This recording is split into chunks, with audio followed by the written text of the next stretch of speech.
नमस्कार, मैं डॉक्टर शिशिर उपाध्याय। पूरे देश में धर्मांतरण का जो खेल खेला जा रहा है उसकी वजह से कहीं ना कहीं सामाजिक सद्भाव बिगड़ रहा है। जबरदस्ती किसी भी मामले में हो, सही मायने में सामाजिक ही नहीं बल्कि कानूनन अपराध तो यह है।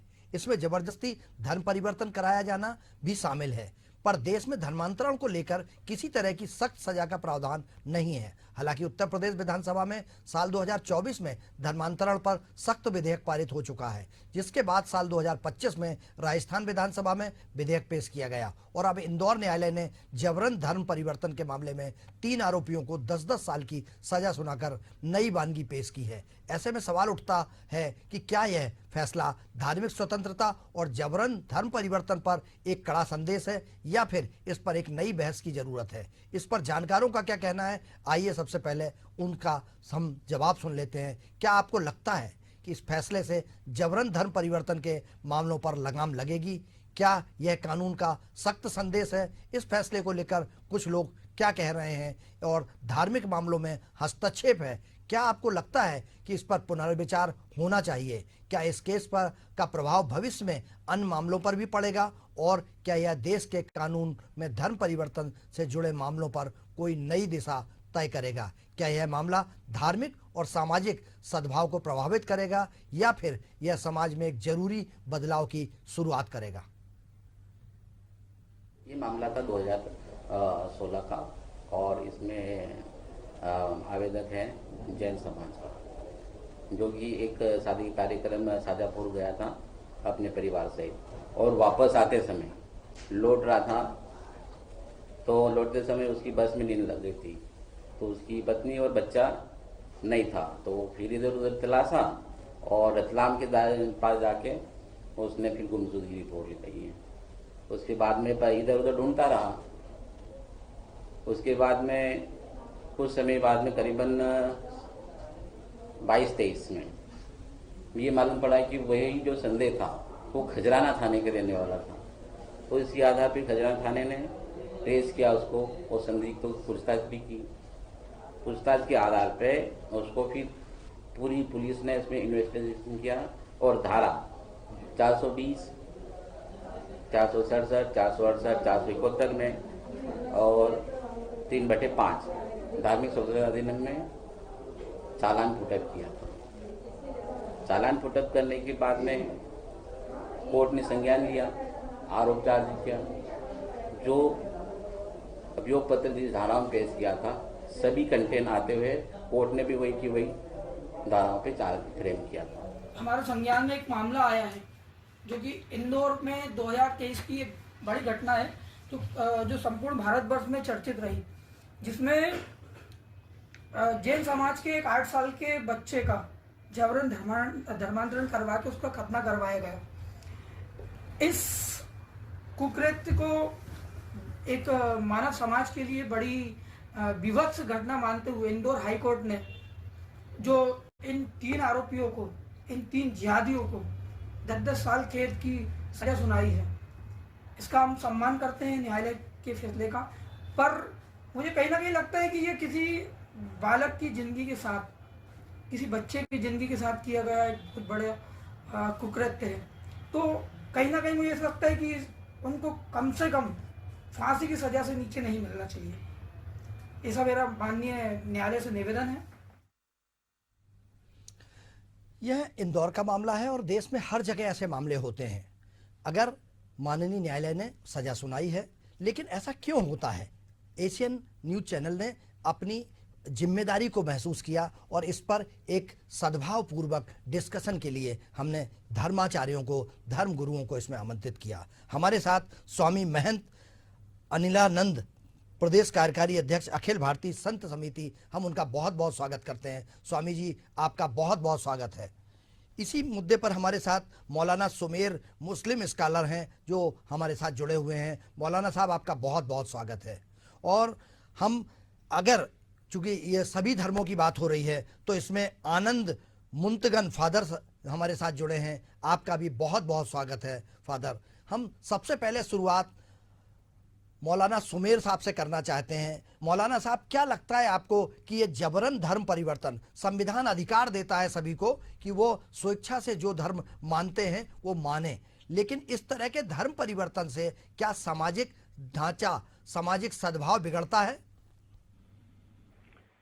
देखिए सर, इस सिलसिले में मैं ये कहना चाहता हूँ, जो हमारा पवित्र कुरान है उसका पारा नंबर 3 है, उसकी एक आयत है कुरान की, ला इकराह फिद्दीन क़द तबय्यन रुश्द मिनल गय्य। इसका ट्रांसलेट हम हिंदी में उसको इस तरह करते हैं कि दीन में कोई जबरदस्ती नहीं, क्योंकि इस्लाम जो एक पसंदीदा मजहब है कि जो इसमें खुशी से आना चाहता है वो खुशी से आए और जो नहीं आना चाहता उसकी मर्जी। तो जिस चीज को हमारे कुरान में नापसंद फरमाया गया, जिस अमल को, जिस कर्तव्य को, उसको हम कैसे अच्छा कह सकते हैं? लेकिन चूंकि कोर्ट, देश के अंदर कोर्ट है, न्यायपालिका है, इसकी भरपूर जांच की जाए और जांच होने के बाद इस पर फैसला आना चाहिए, वो सब हमें मंजूर है। जी, फैसला आया, हाई कोर्ट ने 10-10 साल की सजा सुना दी है। वो जो एक 8 साल के बच्चे, जैन धर्म का बच्चा था और उसको उन्होंने मुस्लिम धर्म अपनाने के लिए मजबूर किया था, तो उस पर 10-10 साल की सजा सुना दी है। तो क्या आपको लगता है मौलाना साहब कि इन चीजों से बचा जा सकता है, क्योंकि वो बच्चा गुम गया था और खजराना, इंदौर के खजराना गणेश मंदिर के पास कहीं का रहने वाला था? देखिए साहब, इसके अंदर 2 बातें हैं। एक तो बच्चा घूम गया था, दूसरा उसका धर्म परिवर्तन हुआ, इसकी जांच होना चाहिए जी। और अब ये फैसला कौन से कोर्ट से आया है, जी, हाई कोर्ट से आया है, सुप्रीम कोर्ट से आया है, इसकी भरपूर जांच होना चाहिए। जी। इस चूंकि ये 2023 का मामला है मौलाना साहब, और इस पर जांच हुई, जांच होने के बाद सारे साक्ष्य और उन लोगों ने इसको स्वीकार किया जिनको सजा हुई है। ऐसा कोर्ट का मानना है कि सारे तथ्य और सारे जो सबूत थे वो ये इस तरफ इशारा कर रहे थे। आप हमारे साथ बने रहिए, हम फादर आनंद मुत्तुगन जी के पास आना चाहते हैं। आप सुन पा रहे हैं फादर मुझे? हाँ हाँ, सुनाई दे रही है जी। आपको क्या लगता है फादर कि हर धर्म सिखाता है, सद्भाव सिखाता है और अपने अपने भगवान को याद करने का सिखाता है? वो कोई भी स्वरूप हो सकता है, वो हम उसको फादर अगर उसको मानते हैं तो वो अपने हिसाब से मानते हैं, मौलाना साहब अपने हिसाब से मानते हैं, और अगर कोई सनातनी है तो वो महंत आदिनाथ अपने हिसाब से मानते हैं, अनिलानंद जी। तो क्या लगता है आपको कि धर्म में जबरदस्ती नहीं होना चाहिए? इंदौर के ये जो घटना है इसको नॉर्मल केस से जोड़ना ठीक नहीं होगा जी। और ये निंदनीय घटना है ये जी। क्योंकि बच्चे को बड़े होकर अपने धर्म के अनुसार जीने का, अपनी इच्छा के अनुसार जीने का पूर्ण स्वतंत्रता है जी। उसके हनन हुआ है और इसलिए हम इसकी जो फैसला है इसका स्वागत करते हैं। जी।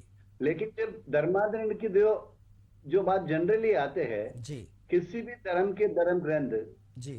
खास करके जो क्रिश्चियन धर्म की जो पवित्र बाइबल कभी भी किसी व्यक्ति का जी। जबरन धर्मांतरण का बिल्कुल पक्षधर नहीं है। जी। बाइबल में कहते हैं कि यदि किसी व्यक्ति अपने इच्छा के अनुसार, अपने अनुभव के अनुसार यदि वो ईश्वर को पीछे आते या प्रभु यीशु को पालन करते हैं तो वो सही है। लेकिन किसी भी जबरन इस प्रकार काम करेंगे वो धर्म विरोधी है जी।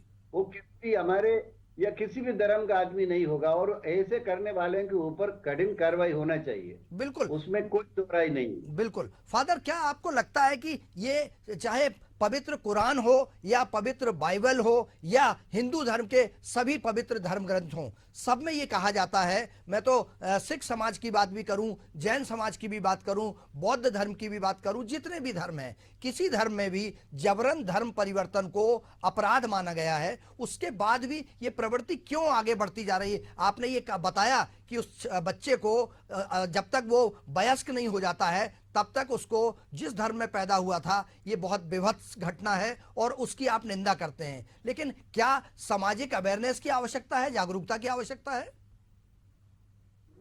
देखिए, धर्मांतरण के जब मैटर आते हैं उसमें 2-3 चीजें हमें समझना चाहिए जी। यदि हम किसी बस्ती में या किसी एरिया में किसी बच्चे को शिक्षा दे रही है जी। या उनको पढ़ाई में मदद करते हैं जी। या उनको कुछ अन्य सहायता देते हैं, ये इससे सभी चीजों को धर्मांतरण से जोड़कर जो कट्टरपंथी संगठन जो आजकल जो काम कर रही है, जी तुरंत उसके खिलाफ केस लेना, 50, 60, 100 लोग आ जाएंगे, जी। उसको खींच के थाने ले जाकर उसके खिलाफ धर्मांतरण के मामले रजिस्टर करवाना, ये बिल्कुल गलत तरीका है। जी और पुलिस उसमें साथ दे रही है, ये जी। बिल्कुल गलत है जी। और ये समाज के खिलाफ है। ये जी यदि किसी व्यक्ति जबरन धर्म परिवर्तन करवाने की कोशिश करते हैं तो उसको जरूर सजा होना चाहिए, जी क्योंकि बाइबल हो या धर्म ग्रंथ किसी भी इसी प्रकार की धर्मांतरण को पक्षधर नहीं है, जी वो धर्म विरोधी है वो। जी लेकिन झूठा आरोप में फंसाना भी इस देश के कानून के साथ या संविधान के साथ छल कर रही है, उनके खिलाफ भी कार्रवाई होना चाहिए। बिल्कुल बिल्कुल फादर, गलत तरीके से ना हो। लेकिन अभी मध्य प्रदेश में जिस तरीके का अभी दमोह का मामला आया, या इसके पहले रायसेन जिले के गौहरगंज का एक मामला आया था जिसको राष्ट्रीय मानव अधिकार आयोग ने, बाल आयोग ने उठाया था, और यह इंदौर का मामला है। इन मामलों में जिस तरह से, चूंकि प्रशासन ने कार्रवाई की थी, व्यक्तियों ने इसमें शिकायत नहीं की थी, तो क्या मैं स्वामी महंत अनिलानंद जी के पास आना चाहता हूं। अनिलानंद जी, आपने हमारे दोनों आदरणीय धर्मगुरु मौलाना सुमेर साहब और फादर आनंद जी को आपने सुना, क्या लगता है आपको कि जबरदस्ती जो धर्म परिवर्तन होता है ये बंद होना चाहिए। अभी कुछ दिन पहले एक डिबेट में एक जो धर्मगुरु है उन्होंने बताया था कि ये अरब से इस्लाम आया है यहाँ पर, और ये सबसे पहले केरल में पहली मस्जिद बनी थी, उसके बाद धीरे धीरे धर्म बढ़ता गया, और इस्लाम हो या कोई भी धर्म हो, वो धर्म अपने हिसाब से धीरे धीरे धीरे धीरे पूरे हिंदुस्तान में, भारतवर्ष में फैलता गया।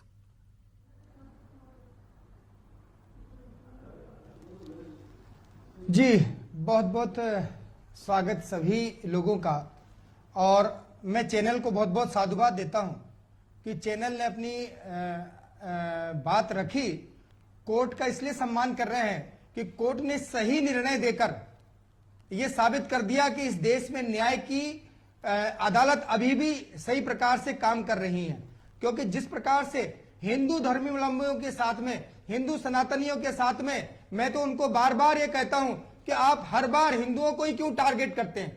आप हिंदू समाज के या किसी भी प्रकार से आप कोई मौका छोड़ना नहीं चाहते। आप धर्मांतरण करने, उस बच्चे को जबरन में पकड़कर धर्मांतरण किया गया, उस बालक का कोई मन नहीं था। और अभी मौलाना साहब ये कह रहे थे कि भाई कोई मन से आए तो ठीक है। हम ये कहते हैं कि कोई मन से भी क्यों आए, जो व्यक्ति जिस धर्म में है उसी धर्म में उसको रहना चाहिए, दूसरे धर्म में बिल्कुल जाने की इजाजत नहीं होना चाहिए।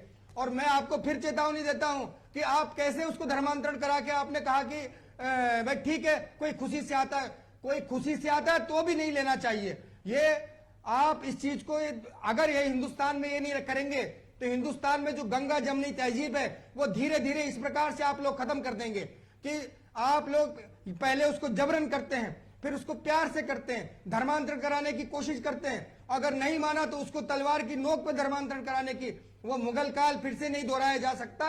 मैं फिर आपसे कहूंगा कि इस प्रकार से कोई भी कृत्य पूरा संत समाज, हिंदू समाज नहीं सहेगा।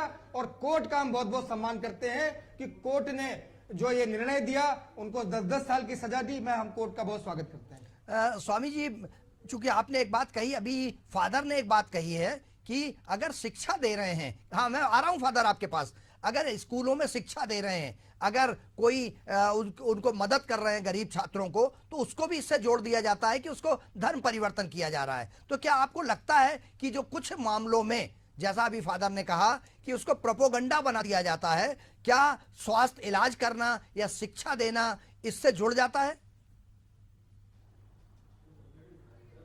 बिल्कुल सही बात है। अगर हम किसी क्रिश्चियन स्कूल में बच्चों को पढ़ा रहे हैं तो वहां हमारे हिंदू संस्कृति के जितने स्कूल हैं, चाहे वो सरस्वती शिशु मंदिर हो, हम लोगों के यहाँ कोई प्रतिबंध नहीं है।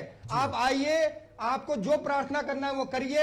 अभी एक स्कूल का मामला सामने आया तो उस स्कूल में बाइबल होना जरूरी है, साथ में बाइबल लाना जरूरी है, तभी उस बच्चे को वहां, नहीं तो बच्चों को बाहर निकाल दिया जाता है। मैं सभी लोगों से अनुरोध करता हूं कि भाई इस प्रकार से ये जो गंदगी है ये भारत में फैलाने की कोशिश न करें। भारत में जो जिस समाज में उसको उसी समाज में रहने दें। किसी प्रकार से स्कूलों में या किसी माध्यम से उस पे बच्चे पे, किसी व्यक्ति पे जोर डालने की कोशिश न करें, क्योंकि कई बार मैंने ये देखा कि गरीब लोगों को प्रलोभन देकर उनको नौकरी का प्रलोभन देते हैं। मैं किसी समाज में की एक की बात नहीं कर रहा हूं, मैं सभी लोगों को चेतावनी दे रहा हूं कि उसको ये नौकरी का लालच देंगे, धंधे बिजनेस का लालच देंगे, उसको कहेंगे तेरी हम शादी भी करा देंगे, सब करा देंगे, तू हमारे धर्म में आ जाए। अरे मैं क्यों आ जाए? जो जिस धर्म में पैदा हुआ है उसको वही रहने दिया जाए, उसको दूसरे धर्म में जाने के लिए न प्रेशराइज किया जाए और न उसको कोई लालच दिया जाए। बिल्कुल महन जी, आप जो कह रहे हैं हम उस पर फादर से जवाब ले लेते हैं और उसके बाद हम मौलाना जी से पूछेंगे। फादर, आपको क्या लगता है? आप कुछ कहना चाह रहे थे, पहले आप जवाब दीजिए जी। अभी कुछ समय पहले आपने कहा दमू की मामला, गौरगंज की मामला, दमू का मामला शायद आपने पेपर पढ़ने के बाद उस पर गौर नहीं किया जी। हाईकोर्ट ने उस केस को खारिज कर दिया जी। गौरगंज में कोई सजा नहीं हुई है। 90% जो मैटर जो मध्य प्रदेश में जो हो रही है, मैं मध्य प्रदेश के पक्ष में ज्यादातर बात कर रहा हूँ। यूपी में मुझे पता है, लेकिन मध्य प्रदेश में मुझे पास डेटा है। उनमें 90% जो मैटर जो है टोटल फॉल्स केसेस है, हाई कोर्ट से छूट जाती है। 9% जो केस ऐसे है जिसमें जो गरीब आदमी जिसके खिलाफ केस लगाए वो अच्छे वकील नहीं लगा पाता, वो फंस जाती है। और रही बात 1% की, इसमें सच्चाई हो सकता है, उसमें कार्रवाई केवल हिंदू समाज के लोग या मुस्लिम समाज के लोग नहीं, क्रिश्चियन समाज के लोग भी उसके खिलाफ है। नहीं, मैं फादर एक दूसरी बात जी, फादर एक महान महाराज ने कहा कि किसी स्कूल में बाइबल लाना कंपलसरी है। कृपया मुझे बताइए वो कौन सा स्कूल है, हम खुद उसके खिलाफ कार्रवाई करने की मांग करेंगे, क्योंकि ऐसे कभी नहीं कर सकता कोई स्कूल बाइबल लेकर आने के लिए, कोई धर्म पढ़ाने के लिए। मेरा हमेशा ये मानना है स्कूल का काम है शिक्षा देना, केवल बिल्कुल धर्म का बात करना घर पे या मंदिर में, उसके लिए पुजारी, पंडित और मौलाना, फादर ये सब बना हुआ है, उनका काम है धर्म सिखाना, स्कूल का नहीं। ऐसे कोई स्कूल है तो महाराज जी कृपया हमें बताइए, हम उनके खिलाफ कार्रवाई की मांग करेंगे। बिल्कुल बिल्कुल फादर, जो आप कह रहे हैं, मैं मौलाना साहब से भी, मौलाना साहब क्या लगता है आपको कि धर्म की शिक्षा की, चूंकि जैसा फादर ने कहा कि अगर कोई मदद करते हैं तो ये मस्जिद में धर्म की बात की जा सकती है, मंदिर में धर्म की बात की जा सकती है, और चर्च में धर्म की बात की जा सकती है, गुरुद्वारा में धर्म की बात की जा सकती है, लेकिन क्या इसको स्कूलों में लाना जरूरी है?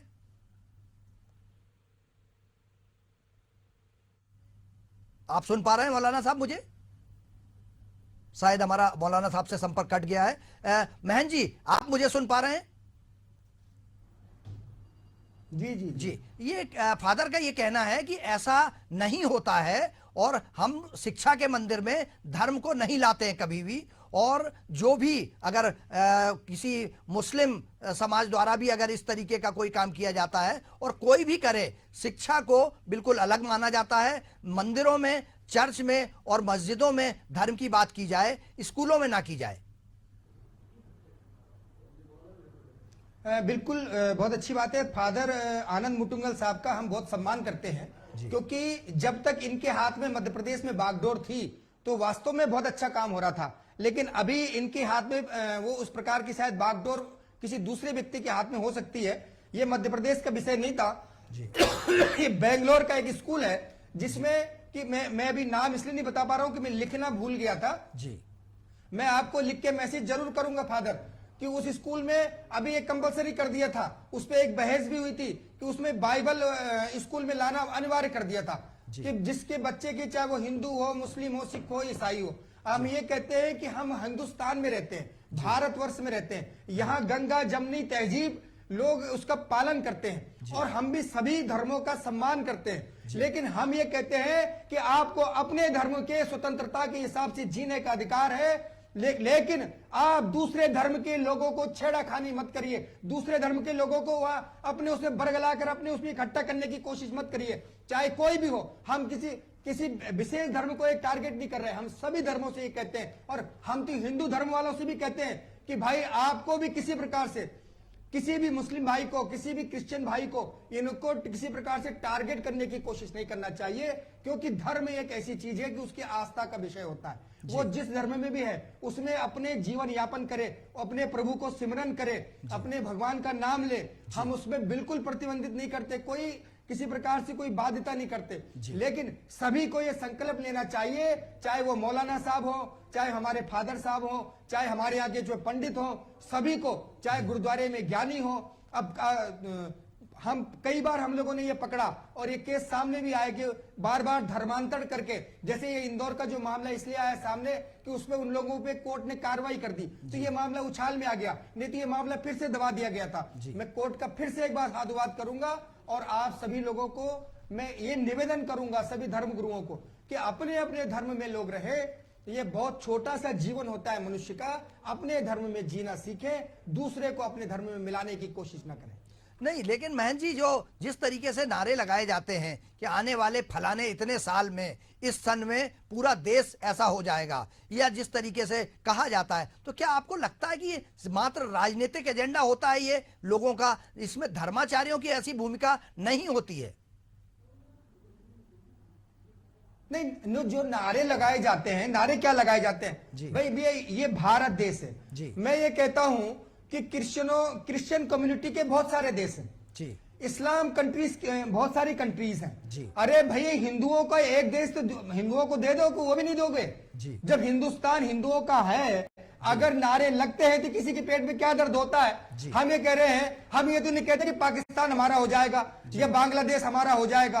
हमने तो हिंदुस्तान का तो इतना बड़ा दिल है कि उन्होंने पाकिस्तान अलग करके दे दिया, बांग्लादेश को अलग करके दे दिया, उसके बाद भी अभी भी हिंदुस्तान पे नजर रहती है। तो एक देश तो हिंदुओं को रहने दो भैया, एक देश तो हिंदुओं के पास रहने दो, कि सारे देश तुम ही ले लोगे। मैं ये कहता हूं आपसे। बिल्कुल। लेकिन मैं महन जी दूसरी बात कर रहा था, आप चूंकि उसको सनातन की तरफ लेके गए, मैंने अभी कुछ दिन पहले कुछ लोगों के कुछ बयानों पर यह प्रतिक्रिया, वो इस्लामिक कंट्री बनाने की बात कर रहे थे कि सन 47 तक आज़ादी के 100 साल पूरे होंगे, और 47 में ये हैदराबाद के एक किसी बड़े उनका बयान आया था कि हम इसको पूरे भारतवर्ष को इस्लाम में तब्दील कर देंगे।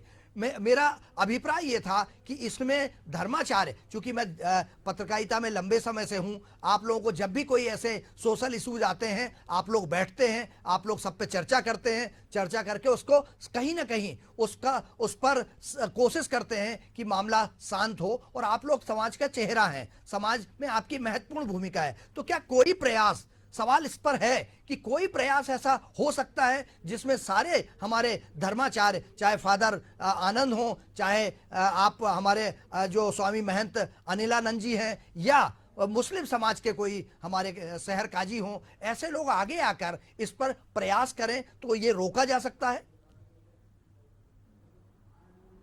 बिल्कुल रोका जा सकता है। मैं बताऊं आपको कि भारत देश में जितने मस्जिदों में और जितने काजी साहब हैं, हम उनका खूब सम्मान करते हैं। इसलिए करते हैं कि जब भी हम उनसे कोई बात करते हैं तो वो बहुत अच्छी तरीके से उस बात को समझते हैं और कहते भी है कि भाई ये गलत है, ये हमारे इस्लाम में ऐसा नहीं है। लेकिन वो जो हैदराबाद की जिसकी आप बात कर रहे हो, वो बेसिकली उसको तो पागल कुत्ते ने काट रखा है, वो हर कुछ बोलने को तैयार हो जाता है, वो भी और उसका भाई भी। तो उसके कहने से कुछ नहीं होता है, तेरे बाप का राज नहीं चल रहा है उवैसी। हम तुम्हें बताएं कि तुम्हारे कहने से कोई हिंदुस्तान को इस्लामीकरण नहीं बनाया जा सकता। यह हिंदुस्तान है, हिंदुस्तान कई बार कटा और उसके बाद से फिर उभरा, इसलिए तुम्हारे बाप में दम नहीं है। और तुम इस प्रकार से समाज में जो गंदगी फैला रहे हो, वो गंदगी तुम जैसे उवैसियों को हमारे हिंदुस्तान के मुसलमान ही तुम्हें जवाब देंगे, हमारे हिंदुस्तान के मुसलमान तुम्हें मुंह तोड़ जवाब देंगे। ये बताइए कि वो हैदराबाद में उसने अपनी सीट से अलावा वो दूसरी सीटों पे कहां चुनाव जीतता है, अपने आप में शेर बनता रहता है और बार बार हिंदू समाज को टारगेट करता है ताकि मुस्लिम समाज उसका सहयोग करे। लेकिन मुस्लिम समाज ही बहुत समझदार है, वो उसका उतना सहयोग नहीं करेगा। अब मैं उसको चेतावनी देता हूं कि तेरे बाप में तेरी माँ ने दूध पिलाया हो तो तू बना के दिखा, हम तो तुम्हें 50 तक का टाइम देते हैं। अरे हम लोगों ने, संतों ने चूड़ियां नहीं पहन रखी हैं। एक बात बताऊं, हिंदुस्तान को कई बार तोड़ा गया, कई बार उसको विखंडन करने की कोशिश करी, कई बार हिंदुओं को गुलाम बनाया गया, लेकिन उसके बाद भी हिंदुस्तान जस का तस रहा और आज भी है और कल भी रहेगा। और तुम्हारी माँ ने दूध पिलाया तो तुम करके दिखा देना चाहिए। प्रयास सिर्फ यह है कि इस तरह के मामले जब आते हैं तो सवाल तो उठता है कि क्या राजनीति हो रही है, और अगर धर्माचार इस पर हमारे फादर या संत या मुस्लिम स्कॉलर जब आगे आते हैं और आकर ये अपील करते हैं, वर्षों सदियों पहले की ये बात है जब तलवार के दम पर, जब मुगल यहाँ आए थे, तलवार के दम पर प्रतिदिन लोगों के या तो गर्दन काट दी जाती थी या धर्म बदलवा दिया जाता था। लेकिन वक्त बदला है, अब जो हिंदुस्तान में, जो भारतवर्ष में हो रहा है, उसका रूप बदल गया है। जैसा अभी आपने कहा फादर कि शिक्षा देते हैं, स्वास्थ्य का ध्यान रखते हैं, या दूसरे अन्य धर्मों में अन्य चीज़ों का ध्यान रखते हैं, लेकिन कुछ लोग ऐसे हैं जो धर्म परिवर्तन के लिए जो कर रहे हैं उसका ना तो फादर आनंद मुटुंगल समर्थन करते हैं और ना मौलाना जुबेर समर्थन करते हैं। और संत जो अनिलानंद जी हैं, इन्होंने भी ये बात कही है कि ये कतई उचित नहीं है, जिस धर्म में है उस धर्म में रहें। फिर सवाल उठता है कि इस पर कौन राजनीति कर रहा है, कौन ऐसा सब करता है? क्योंकि जो मामले मैंने अभी बताए, आनंद जी ने ये कहा कि वो सारे मामलों में बरी हो गए हैं, तो कहां राजनीति हो रही है? क्या समाज को बांटने की कोशिश की जाती है? क्या जो हिंदुस्तान को कोई कमजोर करने वाली ताकत है जो आपस में लड़ाने की कोशिश करती है? क्योंकि ये जितना भारतवर्ष में जो भी लोग रह रहे हैं, भारतवर्ष के नागरिक हैं, वो सब भाई भाई हैं, एक परिवार के सदस्य हैं। क्योंकि हमारे लिए पहले भारतवर्ष है, उसके बाद कोई और आता है। हमारा सबसे बड़ा धर्म हमारे देश की रक्षा, देश की सुरक्षा है। तो इस पर राजनीति नहीं होना चाहिए। और मैं फिर एक बार अपील करूंगा कि ऐसे मौके ना आए। अगर सारे धर्माचार एकजुट होकर इस पर रोक लगाने की कोशिश करेंगे तो यह जरूर रुकेगा। आज हमारे साथ इस मुद्दे पर चर्चा करने के लिए स्वामी महंत अनिलानंद जी जुड़े, आपका बहुत बहुत धन्यवाद। हमारे साथ सदैव फादर श्री आनंद मुटुंगल जी जुड़े, आपका बहुत बहुत धन्यवाद। और मौलाना सुमेर जी जुड़े, आपका बहुत बहुत धन्यवाद। खबरों का सिलसिला जारी रहेगा, बने रहिए आप मेरे साथ। मुझे दीजिए इजाजत, नमस्कार।